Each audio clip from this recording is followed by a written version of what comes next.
Hello mga katropa, in this video, we will talk about Michael Jordan road to championship. Michael Jordan and his Chicago Bulls win a 6th NBA championship in the 90s era, combining two three-peat in the span of 8 years. Jordan's second three-peat was different mga katropa.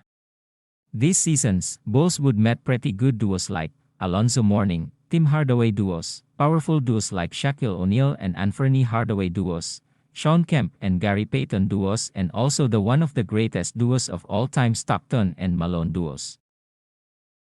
Yan ang pag-uusapan natin ngayon. Kung mahilig ka sa mga ganitong klaseng video, please subscribe and click the notification icon para ma-update ka sa mga bagong upload. Salamat katropa. Second three-peat, 1996 to 1998. 1996 season, first round, ang Bulls ay nakaharap ang Miami Heat led by Alonzo Mourning and Tim Hardaway. Ang Heat ay meron lamang 42 win games pero sila ay 5th in opponent points per game and 6th in defensive rating. Alonzo Mourning was an all-star at ang Miami Heat were also coached by Pat Riley. Sa second round nakaharap ulit nila ang New York Knicks ni Patrick Ewing. Ang Knicks ay 4th in both opponent points per game and defensive rating. Nakasama din si Ewing All-Star team. Sa Eastern Conference Finals ang Bulls ay nakaharap ang Orlando Magic ng batang si Shaquille O'Neal. Ang Magic ay merong 60 win games during the regular season at sila ay third seed in the league. Si Shaquille O'Neal and Anthony Hardaway ay isang powerful duo nung time na yan mga katropa. Si Hardaway ay pangatlo sa MVP voting at kasama sa All-NBA first team. Si O'Neal ay kasama sa All-NBA third team. Si Horace Grant naman na na-acquire ng Orlando ay pasok sa All-Defensive second team. Hardaway and O'Neal naman ay magkakampi sa All-Star team. Sa NBA Finals Championship, nagharap ang Bulls at Seattle Supersonics. Ang Seattle Supersonics that time ay second seed in the league na merong 64 win games. Sila ay pang-8 sa opponent points per game and second in defensive rating. Ito ang malala katropa, na-swept nila ang defending champion sa Western Conference Semifinals. Ang Supersonics ay pinangungunahan lang naman ng duo na sina Gary Payton and Kemp. Si Payton ay member ng All-Defensive First Team. Nanalo ng Defensive Player of the Year and led the league in steals. Si Payton at Kemp ay magkakampi sa All-Star Team. 1997 season, one of the Chicago Bulls Dous series. Ang first round opponent nila mga katropa ay ang Washington Bullets na pinangungunahan ng All-Star na Chris Webber. Sa semifinals ay nakaharap ng Bulls ang Atlanta Hawks. Ang Hawks ay pasok sa 4th seed in the East with 56 win games. Pang-apat sa opponent points per game and 3rd in defensive rating. Pinangungunahan lang naman mga katropa ni Kemp Mutombo na pasok naman sa All-Defensive First Team at isang Defensive Player of the Year. Kasama niya dito sa Mookie Blaylock nan pasok naman sa All-Defensive Second Team and he also led the league in steals. Kasama naman ni Mutombo si Christian Laettner sa All-Star Team. Sa Eastern Conference Finals naman ay nakaharap ng Bulls ang Miami Heat na may 61 win games and third seed in the league. Pangatlo sa opponents points per game and first in defensive rating. Nakaharap ng Bulls sa dalawang straight postseason ang duo of Hardaway and Mourning ng Heat. Si Hardaway ay pang-apat in MVP voting at pasok sa All-NBA First Team at sa All-Star Team. Kasama din nila si P.J. Brown na pasok sa All-Defensive Second Team. At ang Most Improved Player na si Isaac Austin.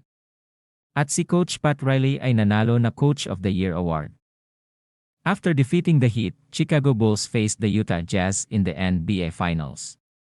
Ang Jazz LNG naman ay second seed in the league na may 64 win games. Pang-8 sa opponent points per game and siyam teach in defensive rating. Nandito lang naman sa Utah Jazz ang greatest duos in NBA history na si Karl Malone and John Stockton. Si Malone ay isa sa 3 greatest power forwards ever, habang si Stockton naman ay kasama sa 3 greatest point guards ever. Malone ay league MVP and was also a member of the All-NBA First Team and All-Defensive First Team. Si Stockton naman ay kasama sa All-NBA Third Team and the All-Defensive Second Team. Ang duo ay pasok sa All-Star Team. Ang 1997 season ay 10 50-win teams and 3 60-win teams. 1998 season, sa first round ang Bulls ay nakaharap ang New Jersey Nets. Kasama si Jason Williams na isang All-Star at ang All-Rookie First Team na Keith Van Horn. Sa second round, nakalaban ng Bulls ang Charlotte Hornets with a All-NBA third team Glenn Rice, and in the Eastern Conference Finals nakaharap naman nila ang Indiana Pacers team ni Reggie Miller. Ang koponan na to ay 5th in both opponent points per game and defensive rating. Si Reggie Miller ay kasama sa All-NBA third team, ang mga kakampi niyang sina Rick Smits ay kasama niya sa All-Star team. At ang Pacers coach na si Larry Bird ay naparangalan as Coach of the Year Award. Sa ikalawang pagkakataon nakaharap ng Chicago Bulls ang Jazz. Ang Utah Jazz lang naman this season mga katropa ay first seed in the league with 62 wins. Malone and Stockton Utah Jazz team ay winalis lang naman ang Lakers team na may 61 wins na may 4 players na pasok sa All-Star team nung season na to na sina Shaquille O'Neal, Kobe Bryant, Eddie Jones and Nick Van Exel. Si Malone ay pasok sa All-NBA First Team and All-Defensive First Team. At runner-up for the MVP award, ang 1998 season ay mga 10-50-win teams, including 4 60-win teams.